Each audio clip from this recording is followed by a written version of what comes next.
સેવા કાળમાં શું કરવું જોઈએ? એનું દર્શન કરવું જોઈએ. જ્યાં સાક્ષાત કૃષ્ણનું દર્શન મળી રહ્યું છે એવા ભાવપૂર્વક એ કૃષ્ણનું દર્શન કરવું જોઈએ. સાક્ષાત કૃષ્ણનો મને સ્પર્શ મળી રહ્યો છે એવા ભાવથી એનો સ્પર્શ કરવો જોઈએ. જ્યારે સ્પર્શ કરીએ ત્યારે સાક્ષાત કૃષ્ણનો સ્પર્શ કરી રહ્યા છીએ એવો ભાવથી સ્પર્શ કરવું જોઈએ. કૃતિ અને ગતિ, કૃતિ હાથ આપણા જે છે એનાથી કૃષ્ણ સેવા કરવી જોઈએ.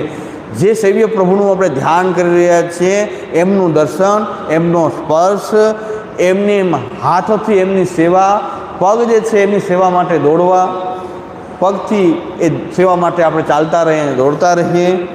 અને કાનોથી આપણા સેવ્ય પ્રભુના જે ગુણો જે ભાગવત આદિ શાસ્ત્રોમાં કીર્તનોમાં રહેલા છે, કોના ગુણ છે? એ આપણા આજે ઠાકોરજીની સેવા કરીએ છીએ એના આ ગુણ છે, એનું શ્રવણ કરવું. આ રીતે જો સાધના કરીએ તો નિરોચિત થઈ જાય, નહીં તો નહીં થાય. કૃષ્ણ ક્યાંક બીજે ગોતશું ને તો એ છોકરું કાંખમાં ને ગોતે આખા ગામમાં. એ ભગવાનનું આ રીતે કે જે હું કથા કાળમાં જેની કથા સાંભળી રહ્યો છું એ આ પ્રભુની કથા છે કે જેની હું સેવા કરું છું.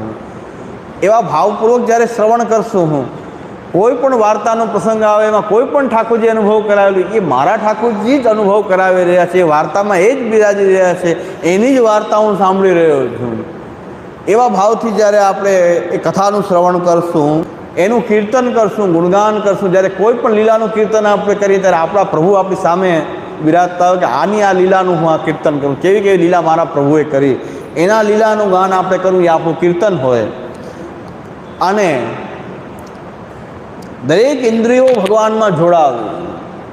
તો અમુક ઇન્દ્રિયો જે છે સાક્ષાત ભગવાનની સેવામાં જેને જોડી શકાય, હાથ, પગ, ત્વચા, નેત્ર, એનો સાક્ષાત ભગવાનની સેવામાં વિનિયોગ છે. કેટલીક ઇન્દ્રિયો એવી છે કે જેનો સાક્ષાત ભગવત સેવામાં વિનિયોગ નથી. તો એવા નાક અને આ જીવ, તો નાક અને આ જે રસના સ્વાદેન્દ્રિય એનો કંઈ ડાયરેક્ટલી સેવામાં પ્રભુની સેવામાં વિનિયોગ નથી. તો આપણે શું કરી રહ્યા છીએ? ભગવાનની પ્રસાદી ગંધ, અત્તર, ચંદન, તુલસી, ફૂલ એને નાકમાં આપણે સૂંઘીએ છીએ, એટલે એને ભગવત સંબંધ થાય છે. એ રીતે આપણે એમનું પોષણ, જે ઇન્દ્રિયોનું જે પોષણ જે છે ભગવત પ્રસાદથી કરીએ છીએ.